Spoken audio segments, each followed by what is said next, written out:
This episode is brought to you by Michelob Ultra. Every time you kick back with Michelob Ultra, you score big. So why not reward yourself with a nice cold Ultra?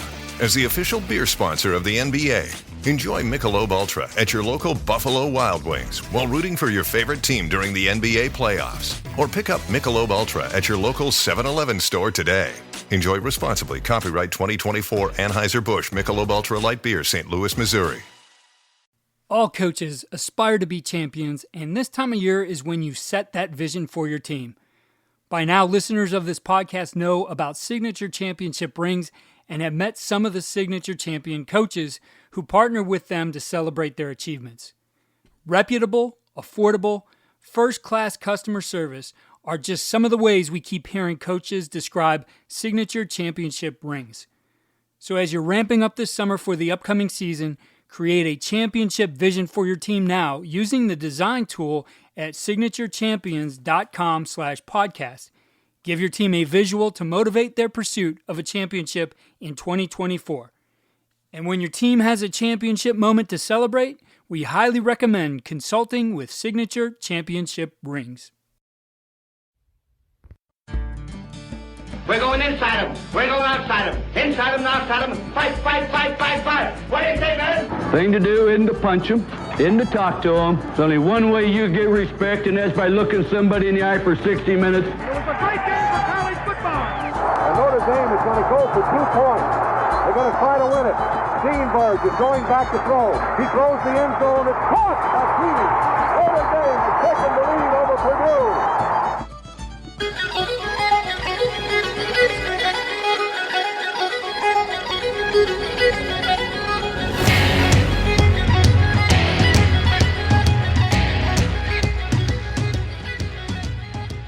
We have the best classroom in the world. It's a 100-yard field that has two little yellow things standing up in each end zone, okay, with lines on it, and the life experiences that we have as coaches. Our classroom is the best in the world. Today's conversation on Kileleni to the Summit is with Patrick Steenberge, the CEO and founder of Global Football, and Ray Priori, the head coach at Penn. Patrick, tell us about Coach Priori and how you met him and what you experienced with him through Global Football. You know, Coach Priori is, especially on the East Coast, is really highly respected and thought of within the Ivy League, but also with other schools like Johns Hopkins, who had traveled with us when Jim Margraf was coaching there. And he and Coach Priori were good buddies for many, many years. And I think it was Coach Mars who introduced me to Coach Priori. And we just talked about it, and I said, Coach, what we do is exactly what the Ivy League is about. It's about education first, education through life experiences, and I think this would fit really well for you. And so we put together a plan, and it all worked. We took the University of Pennsylvania to China, all this pre-COVID, in 2019. The timing was perfect, and it fit many things that they were doing at the University of Pennsylvania. Many, business relationships, many academic relationships that Penn has with different groups in China. And Coach Priori, was highly respected across all levels of the Ivy League and of Penn. So it was great to get to know him. We built the whole program about what they wanted to do, some of the experience, as we do with all of our trips. We've got a general itinerary. And I said, Coach, I've got an idea that we hike the Great Wall one day. What do you think? And he said, I'd love to do that. And that's one of those things in my life that I look back and say, wow, I got to hike the Great Wall of China for like 8 hours with a football team from the University of Pennsylvania, which just rings in my brain as one of the all-time great things. I got to know the ambassador at the time to China, who was actually from Des Moines, Iowa. And he invited us to do a special kind of a debriefing at the U.S. Embassy with the Penn kids. So here's 4 or 5 State Department young men and women giving a debriefing to the University of Pennsylvania football team in the embassy in Beijing, China in 2019. And it was set up for a 45-minute Q&A session. It went 3 hours. You can imagine some of the questions coming at these guys. and it was just fun to listen and be a part of all that. It fits so much what Penn was about and what, colleges and universities across America, and to allow help the football players do that. And Coach Priori made that all possible and made it happen. And I'm waiting for another Ivy League team to jump in, and I'm sure there will be some. Yeah, it's been incredible what we've been able to learn through these conversations, the power of this game to go well beyond the boundaries of the United States and, through the help of global football. Another great conversation here, and Patrick and I will be back following this one with our Winning Edge takeaways. Here's his conversation with Ray Priori, head coach at Penn. What you see on tape is a direct reflection of what you teach and how you teach. Video is important, but if you don't teach well, you're not going to like what you see on your video. First Down Playbook has been helping coaches teach better for 13 years. It allows you to present installs, playbooks, and practice cards in half the time with NFL quality. Coaching tools like video pairing, a player app, practice schedules, and wristband sheets have made First Down Playbook a program management system with everything in one place. If you're in a position of leadership with your football program, receive a free 1-week look at First Down Playbook. Call them at 512-814-6158 or visit them on their website or social media. Mention Coach and Coordinator Podcast or use the coupon code COACH24 to receive a $100 discount off the normal $700 First Down Playbook team membership price. Links and the phone number are in the show notes. Hi, I'm Patrick Steenberge, founder and president of Global Football and the host of this podcast. Today, I've got a special friend, a longtime coach at the University of Pennsylvania Quakers, Coach Ray Priori. Ray, how are we doing today? Patrick, how are you doing? Things here in Philly are bright, sunshine, and excited about the day. Nice. It's the same here in Texas. So life is good despite all the issues going on in the world today. But we'll always have those to overcome, right? Absolutely. Just thinking back, preparing for this, it seems like I've known you for a long time, but really I think it's been less than 2 years. Can you recall kind of how we first connected and got together? Yeah, it was a mutual friend. Jim Margraf was the head coach at Johns Hopkins University football program, who sort of introduced us as a team. And Jim and I had started coaching together back in 1985 at the University at Albany. I followed Jim down to Penn, and we've been lifelong friends. And he said, "Hey, I wanted a great experience with my team, with Patrick and his team. You guys ought to look into it." And that's when we got the balls rolling. Almost. But I think it was 2018 in March is when we first started all the planning.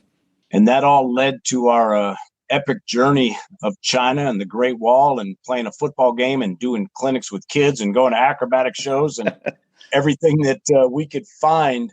But, I remember when we first talked, you said, "Hey, one of the great things is we've got a connection with China. We've got a campus there, and our director of athletics, Dr. Grace Calhoun, is heading over there."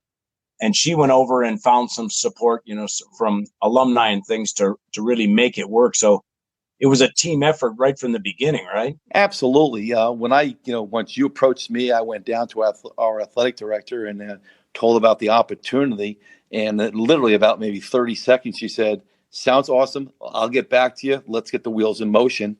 She is a great asset to our program, to the university, and she was able to develop some relationships with folks over from China, alumni group that really thought this was a great holistic development of our football team and program, and the wheels started going. We had to get approval from those folks up on campus, Dr. Gutman, our president, and things, and said, what a great opportunity. At the same time, our president was going to be over in Shanghai with Penn Global, a forum that was with our Wharton School of Business in Shanghai. So it all tied together perfectly. We got the support, and then we were off and running. And I was impressed. I've been very blessed to travel overseas with teams now, 25 years of this. But you guys took it as a true team and a university effort. Not only did Dr. Calhoun go, but a couple of her administrators went along. Rudy Fuller and Jake Silverman were integral in making the whole thing happen. you took, all your players, including your graduating seniors, right? Absolutely. I felt when we said this was going on, and we had to get the ball rolling really early, right? So it was in August, and we had to get that. And I didn't think I could tell 3/4 of the team, we're going to go to this great trip in China afterwards. Keep the peace on the team in season. So I said to Dr. Calhoun, what do you think about bringing the seniors? He said, absolutely. It's a great idea. We'd made them coaches and help out in video and filming, and we got designed the role for them. But it's all about family. We knew we had to keep the family intact to do it. We had several of our parents joined us, a total group of about 150 with all of our support people. So we wanted to do it. We wanted to do it first class, and we were able to provide that opportunity to your team and your staff to help us make it a first-class event. Well, it was obvious kind of the family feeling that is around Penn football and Penn athletics. Even, you took your strength and conditioning people, you took your athletic trainers. It was really fun from all those aspects. But let's dive back a little bit, because a lot of people know you from Penn football and all the years you've been successful there. But tell me about your family growing up in Long Island, as I recall, right? Absolutely. Beach town called Long Beach, which is just south of JFK Airport, just into Nassau County, with my mom and dad. And dad grew up playing football in the Air Force overseas. Had 3 brothers, and we're all 3 years apart, almost to the day. Older brother, who's a head coach at Stony Brook now. Myself, I'm the middle, and my younger brother, who is in sales, but is again, football fanatics there. We grew up playing football in Pop Warner, and my dad was the coach from all those years. Went on to Maria Regina High School, which is now Kileleni in Uniondale, New York. Played high school football there for some tremendous people. Pat Kerwin was my high school coach, and Pat, who then went on to work in the NFL, then went to University at Albany. That's where I went to college and everything else, and played for Bob Ford, Coach Ford, sure. Legendary coach up in the Northeast, and where the program up there at Albany was interesting. Division III program back at the time. Now they're at their FCS program, and where you really delved into the world of coaching. It was sort of the home of the East Coast for bringing out coaches. So it really started with my dad through my high school coaches, and right to that college experience. Everybody I talk to as an adult, but especially people who are in leadership positions like yourself, can you single out a mentor or a couple that influenced you maybe through your high school and even through your college days? Yeah, and again, I'd go really right to my high school coach. Pat Kerwin was a gentleman, and Pat, who really I really learned the part about pushing, right? Pushing yourself to a new level, and a no quit type of mentality was really, really pivotal in my understanding the game beyond the game. Like many of us coaches, we are better coaches than we probably were players. But I understood the game a little bit more from that technical standpoint as a young person. And then when I went to the college ranks, Coach Ford, as young players in the program, would sit down and said to us, I remember this was freshmen, we're all there, and he said, if you ever find something you love to do, you never work a day in your life. And I went through those college years, and I saw my dad take the Long Island Railroad into New York City, hour and a half commute each day, going to work at Con Edison. Great job and all that stuff. But I said, there are a lot of things I don't want to do, and that may not be one of them. But if I ever, delve into this world of, college football and that experience, what a great way to have a great career, impact lives. And it took off from there. So Coach Ford was very instrumental in my wanting to be a coach, and developed that part of it. Boy, and he had quite a coaching tree, right? I mean, there's a lot of guys that I've met over the years. Wasn't Jimmy Margraf up there also? Well, matter of fact, in my class was myself and Jim, Rick Ulrich, who's on my staff, and Joe Tricario. Okay, we're gentlemen who are all college coaches right now. Currently on my staff, I have, including myself, 5 of us who come from the Albany tree. I think Coach instilled the fundamentals of what it really was to do what we do. We have a special task in hand. We are mentors. We are leaders. We are people that impact young people's lives. Okay. And I really felt that he had that type of influence with me and that impression that I left with. And I said, what a great way to make your mark in the community, in the world, if you could do something you love to do and also, have fun doing it, and then with lives. But yeah, we have a large coaching tree at all different levels, to the NFL, to major college, to all across that, in high school football. Without a doubt, coaches impact lives at every level, at the youth level, at the high school level, at the college level where you're at, and every level within football. And I think that's why I get along with so many coaches, why I enjoy traveling with guys, because I can see the care you have, for the young men on that trip. And it's not easy to have, 100 and some 18 to 22-year-olds that you're responsible for every day.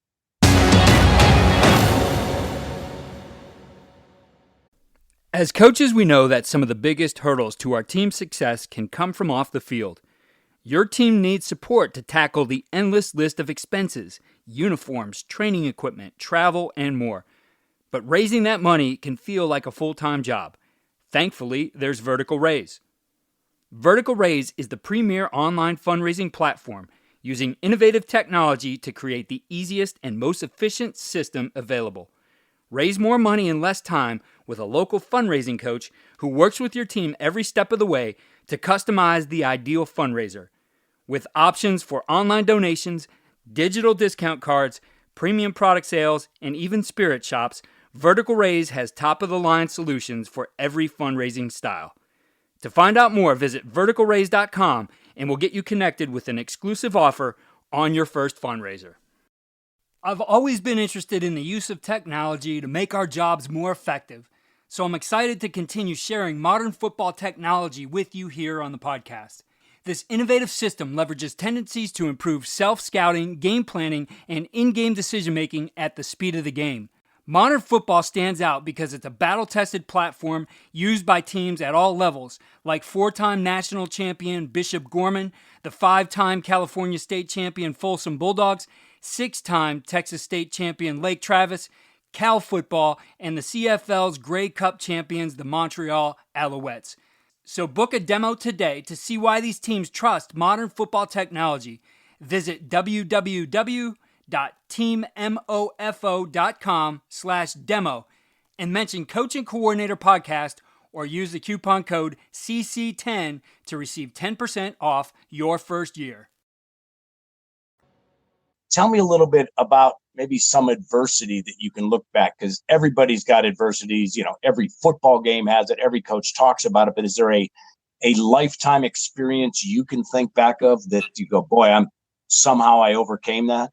Yeah, and thinking about that, I always will pivot to two things. One, and they happen to happen in the same season. It was back in the spring of 2012 when we had lost one of our players who passed in the springtime, and a young man that was loved by all of his teammates and those things. And I watched and witnessed how that sort of pulled so many people together. It really was a rattling cry for our team. It was, just how we were able to overcome those pains and tears of losing a teammate, a friend, someone the young man that you loved. I mean, he won the captain's ballot, he landslide. It was 80-0, and how that could be taken away from you so soon. I think our kids will really learn from there. And the subsequent season, we go into it, and we're having some early struggles, a little bit early in the season, and then our captain Brandon Copeland, who just signed, I think within the week with the New England Patriots, grabbed the team after a defeat against Yale, had a team meeting, and said, "This is not going to happen. We're not going to do it. We have a standard. This is not what it was." And you watch people rally together. Okay, form this brotherhood which is so special. And then it leads to great team success. So in both areas, we had to overcome adversity, real adversity. And that's what I think the beautiful part about football is we, in the game of football, the ultimate team sport, are dealt adversity on every single play. You win or you lose. And the bottom line is you got to keep up and get back on your feet and keep fighting. Right. And I really believe when you watch those experiences, one was, tragic, someone's life was lost, and then you turn around how our kids were able to come back and really stay together and keep that family feeling about that. That's the best part about football, is that connection that you have to each other. Then you really just take that now into an season thing where then it turns into leadership, and people step into the plate to saying, okay, this is not the standard. This is not who we are. Settle down, grab some composure, and take it off. And those two things that happened within almost a year apart from it were really changing for me, of how you can watch people fight, climb that mountain, get back on top, and then really have successful lives after. Boy, and that fits in everybody's life, whether you're just a student studying to be a doctor or whatever, whether you're a student athlete, working in a business together, or just in your own family. Something just touched me when you talked there, and Coach Parsegan, who I had the great honor to play for long ago, he would talk about, hey, all I need is 4 seconds times 60 times. He goes, I don't care what you do in between the plays. We're going to wander back to the huddle. We're going to go to the run to the line of scrimmage, but it's 4 seconds. And back then you'd get 60 plays on offense. Now you're trying to get 80, right? But those are each a win and a loss. Each one of those plays at every position is a minor win or a minor loss. Am I correct? Absolutely. And I think it can be said, give me your very best. When you're there at the plate, whatever it will be, give me your very best. We have a young man, Justin Watson, who's a receiver now playing for Tampa Bay Bucks. I thought he would really say it the best, and he'd echo this to his teammates. Be where your feet are, and wherever you are, be your best. So when you're in that play, it's on the fourth down, be your best. When you're in the library, be your best. When you're in the weight room, be your best. And he lived that life. He continues to live that life. And a mindset where really it boils down to the very simple facts. We have a little bit of a sort of motto, if you can. I want our kids always live by it, by saying, you can, you will. I can, I will. And I think it's that positive thinking and mindset that we have to go into every battle that you go into. And it's whether it's personal, whether it's professional, whether it's academic, whatever it is, we're going to be able to have to battle, get back up, battle again. I think that's just a part of culture, a mindset that we can, as coaches, we do believe that truly happen. And that leads into later in life. And that's why our kids at Penn, through my 34 years here, are so highly wanted and desired in all different walks of life, whether it's medicine, law, business, because they are dealing with these life experiences right in front of them. We have the best classroom in the world. It's a 100-yard field, okay, that has two little yellow things standing up in each end zone, okay, with lines on it, and the life experiences that we have as coaches. Our classroom is the best in the world. Well, I totally believe that. I've seen it happen. You've seen it happen with thousands of young men who come out and develop and evolve. And it's a tough game, right? I mean, it's not, some of the people struggle getting through that, but there's different ways. What I love about it too, with all the different positions, is you can be big and strong. You can be small and fast. You can be real agile, but there's kind of positions for all different bodies. And I think people who just watch it from the outside don't realize the diversity of physical and mental makeup that can succeed at the game. Absolutely. And I think it's best said by Coach Belichick with the Patriots. I read an article with that he had spoken about how there's 88 starters on the football field. Okay. There's not just 11 on offense, 11 on defense. You have to include the special teams in that, and everybody has a role. And the key to success is everyone, really working hard to master their craft and going out there and just really just performing at their best when their time is needed, on those, as you put it earlier, those 65, 70 snaps on offense, defense, special teams. Because truly in the game, you never know what the most important play is. I have a saying which I got from Coach Ford, which is be ready to win the game on the very last play. I can't tell you how many times in my career through my coaching experiences that came true, whether it was a Hail Mary pass, knockdown, catch, last-minute field goal. And that's what it's all about. It's persevering and having that trust in everything that you do. When you go out, coaching at a school like Penn in the Ivy League, you've got to look for a certain kind of young man when you're going into high schools and talking to coaches, talking to parents, talking to young men, talking to teachers. How do you identify? What is your ideal Penn student athlete prospect? Sure. Obviously, it always starts from the athletic side. They have to be talented to play that position there. I think there's no other way about it. But I also look at it and saying, not what the young person is now, okay, but what they can be. I've taken a Coach Ford analogy is if you took a glass and it was half full, that's the perfect talented person, because you could further develop that person into being even better than he is right now, having that ability within him to develop, get bigger, stronger, faster. The second thing I really look for and really want to ask is the love of the game. Because I think if you don't have the love of the game, that passion for the game, you could have all the talent in the world, okay, but if you don't have that personal drive, okay, to be successful, to be part of a team, then it's really, really difficult, in my opinion, to make it all add together, because we're not talking about tennis. We're not talking about an individual sport. We're talking about a team sport. So you want to look for that person that's talented, but that person has that love of the game. And then those intangibles then all follow through. So, I love the multi-sport athlete. I love the athlete that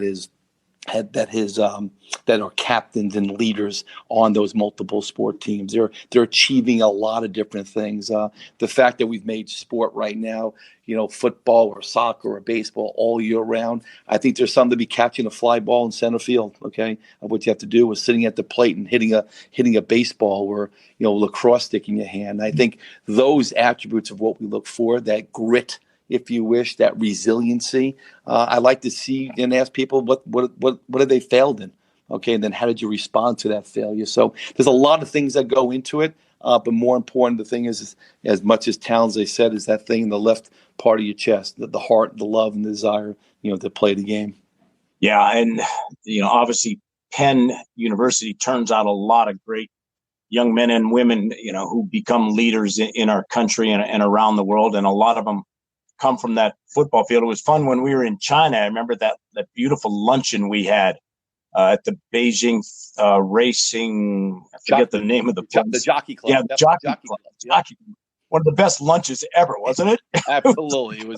It was fantastic. What a great treat that was for our kids to, again, what an experience that was, right? To learn culture, the different ways. You're talking about, family. Everything was fed family style on the old lazy Susan in the middle of the table. And, yes. It was all about family connection. And what that did for our program and our kids to be in that world, that atmosphere, and to interact with the Chinese people. And some great takeaways from that trip that will last a lifetime.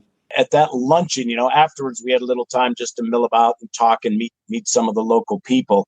And I remember meeting, I think there were 4 of your players who had traveled with me when they were on their high school teams, a couple from St. Peter's Prep in Jersey, and then also from Marist High School in Atlanta. And they came up and went, Coach Patrick, they always call me Coach. I've never been a coach. But they said, Coach Patrick, they said, were you the guy that was running that event in Ireland alongside George? I said, yeah. They said, we got to play in that.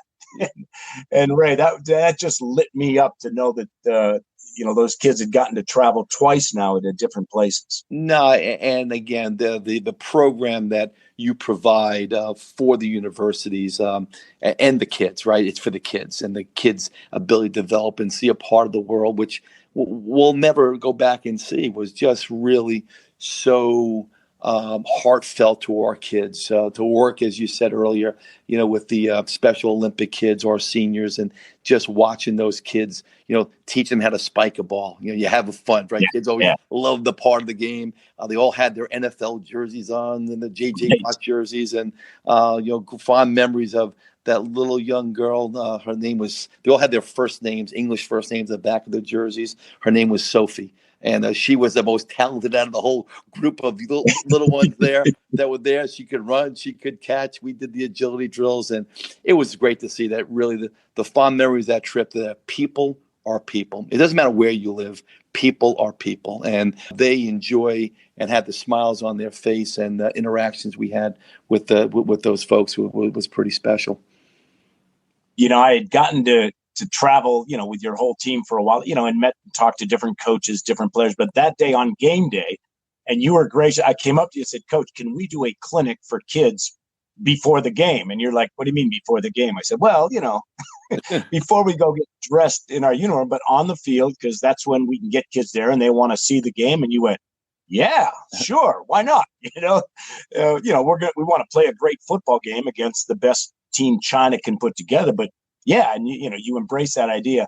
And then, we had, I think it was about 120 youngsters from the local, youth leagues were out there on the field. And then there were about 25 Special Olympian kids that they had called me the day before and said, would that be okay? I'm like, please, yes, And so they were also working with us. And to watch your coaches, Ray, I mean, you could see the bond that your coaches have just being teachers with these youngsters. Yeah, it was great to see. And I think that's, again, you want to surround yourself as a coach at any level with tremendous teachers and people and human beings.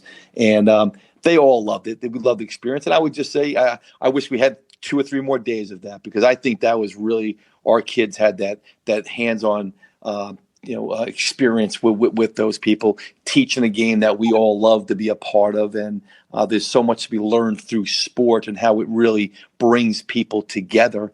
I think is an amazing thing. And just that whole game, as we recalled, and we went on and we played the game, and as they had the Chinese team was more of an all-star team from kids and young men from around the world, some different countries. And the quarterback ends up being this young man who played at the University of Cincinnati. And as a paranoid coach, I did my little homework before we got there. Didn't know what we were going to experience.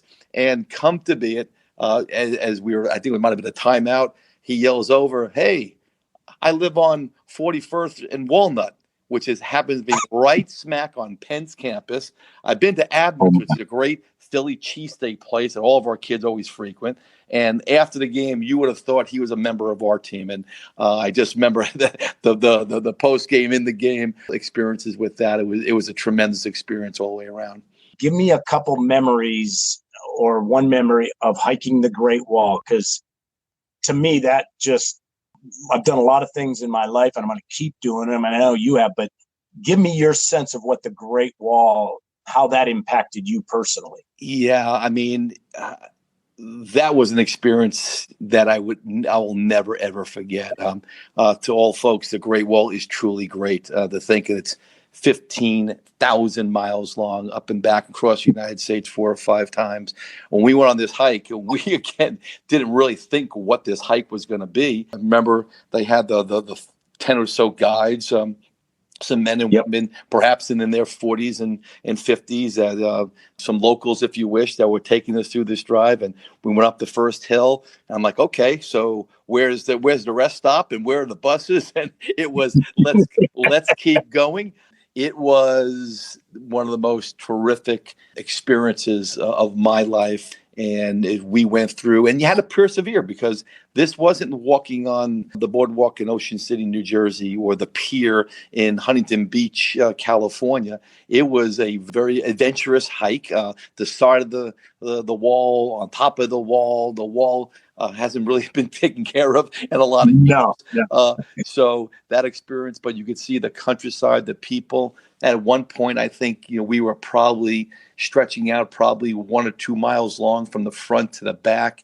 And it was just, again, a bonding experience. Our kids taking photographs. I called my dad from the top of the Great Wall back in Florida where he was, and said, "You'll never know where I am right now, on top of the Great Wall." And it was a tremendous experience. And then to conquer it, I think you conquered it. You conquered a 8-mile journey that took about 6 or 7 hours. And it was one of those, again, team experiences that, we'll never forget.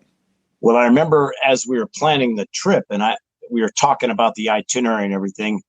And I said, look, we've got two options as I know it. I said, one, there's kind of, this nice place where we can go and we can walk up a couple hundred yards up this way and walk down a couple hundred yards there and take some nice pictures and be on the Great Wall. Or there's this other area. We got to drive about another hour out into the countryside. We're going to get off in this little village. And once we start hiking, we're committed because there's nowhere to stop until we get, it was, 8 hours down the trail. And for some of your big O linemen, they put out a full day's work and you were like, well, yeah, we're going to the Great Wall, aren't we? We're not going to just do this little touristy thing. So right then I got a sense of Ray Priori and got an idea of why you've been so successful there. And, the opportunity to do what you did and what some other coaches do is available to every coach in America, really. And a lot of them know we've done this over 25 years, but there aren't many coaches who take it on. Yep. And that's the blessing for me is I get to meet guys like you who are adventurous, who want to challenge your guys in other ways. So what's the takeaway from something like that, Ray? When it's all done a year later, what's your thought looking back? What's the positive side of that? And the positive side is I think you can learn as much in other experiences than you can necessarily have to learn in a skelly and a 7-on-7, an inside run drill, or just playing the game. You want to say you train, you got to train the mind as well as you got to train the body and the technique in football. And I truly believe if you can build trust in each other, okay, and that friendship and those bonds, and I talk about at Penn, we talk about the brotherhood. That is so much in part of building a championship level program. Yes, you need guys who can throw the ball and catch the ball and all those things. But if you can develop a connection with your kids, and that feeling of team and family, which I keep on saying, is kind of special. And then, when it was tough on that wall, we had to sink it in and we had to drive it. And that's that. You're down by a score, and you gotta march it down the field and get it that way. And just remember the wall when you're that holding the goal line stand that you have. And it's and my takeaway is that good things happen when you have to work hard. That person that's at the bottom of the pile is a person that's working the best and he's getting the best experience. So we want to be the person on the bottom of the pile, not the person that as a program that everyone can see. Oh, it was number 15 made the tackle. Be that person at the bottom of the pile. That experience was that. That experience was a full-fledged roll up your sleeves and let's make it work. And we learned football. It was middle of spring football. We learned football, but the other experiences that we got out of it are something that you couldn't have gotten in the city of Philadelphia or any other place in the country. You had to go and really live it, okay, to really have those takeaways as the bonds that you have with it. And truth be told, I didn't sleep a wink in 8 days because I was so nervous about being over there and what could happen. So, but my vacation happened when I got back. So, but it was it was a great experience. I told you I'd handle it, Coach. You've had a lot of success, in your coaching career. You were, a longtime assistant. You guys won 10 Ivy League championships while you were an assistant, a coordinator there. Then out of your 6 years as a head coach, you've won 2 Ivy League championships. Haven't gotten to know you, haven't gotten to travel with you, haven't seen you around your team. I got a pretty good sense of why you've had success. And everybody out there that's listening to us or that's walking around this earth, I think, wants to be a success. Can you boil it down, Ray, to just a couple simple phrase, a couple sentences of your little motivation? Go, here's what you need to do. Yeah, I will go back to say it. It comes down to trust. Okay, I think you bring a team together, you put an organization together. Everyone's got to trust the next person, and have trust in yourself, your teammate, your coaches. You're there. I think perseverance is the other piece. Okay, you got to have grit. You got to have resiliency. Okay, because in life you're going to get knocked down. When you get knocked down, you got to pick yourself back up. I believe our experiences, it's all about leadership. If we can set the stage for our young men and let them lead by example. Do the right thing. I have one rule in my team, and that is do the right thing. If I have to write down a bunch of rules, it's way too much. Do the right thing, and then give back. Stewardship. Give back to the people that have prepared for you. And I think if we can keep it in those four things: trust, perseverance, leadership, and stewardship. Always remember where you came from. Give back to others. We'll keep our program running at a high speed and very, very efficient, and hopefully continue to win a lot of championships. Coach Ray Priori, the Penn Quakers, thank you for joining us, for giving us all these stories and thoughts and ideas. And I know you're getting ready for another season coming up. Anybody who's listened to this podcast, invite you to share it with your friends. It's a pleasure to have a guy like Ray Priori join us. Ray, thank you so much. Patrick, thank you for everything you've done for Penn football program. And stay safe, stay healthy. Patrick, as always, a ton of takeaways from this one. You boil it down to a few for us here. What were your takeaways from your conversation with Coach Priori? Well, talking with Ray it challenges me mentally, just because he's such a smart man and has done so much. It was just really special to talk through the whole thing with him. I think a key element of his career is focusing on building trust. That is such a crucial element in any team's success. And he talks about how that's needed, how coaches need to work on that to develop that trust between coaches and players, between players and players. That's how everything works, the collaboration, the cohesion. It all comes together on and off the field when you've got that trust. He also talked about embracing the perseverance, and we've heard that from pretty much every coach we've talked to. But he also focused on resilience, and every coach knows you're going to have bad moments in practices. You're going to have bad moments in games. You're going to have bad moments in careers, but it's that perseverance. And that's what's kept a guy like Ray Priori, still rocking on at Penn.